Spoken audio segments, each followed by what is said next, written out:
મિત્રો જય શ્રી કૃષ્ણ। આજે આપણે એક યુનિક પીણું મોરિંગા છાશ બનાવવા જઈ રહ્યા છે। મિક્સર બાઉલમાં દહીં લઈ અંદર શેકેલું જીરું પાવડર, ફુદીનાના પાન, મોરિંગા પાવડર, મરચું, આદુ, વરિયાળી અને મીઠું ઉમેરી બ્લેન્ડરમાં એને બ્લેન્ડ કરી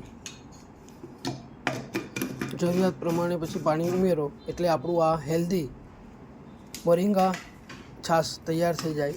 આયુર્વેદિકમાં એવું કહેવાય છે કે 300થી વધુ રોગો માટે આ સરગવાનો પાવડર ખૂબ જ ઉપયોગી હોય। તો આ રીતે આપણે આ હેલ્ધી મોરિંગા છાશ તૈયાર કરી શકાય છે। બાળકો પણ એનાથી પીએ તો એને પણ જરૂર ફાયદો થાય છે। તો આ આપણી હેલ્ધી મોરિંગા છાશ તૈયાર। તમને ગમે તો લાઈક કરજો, શેર કરજો।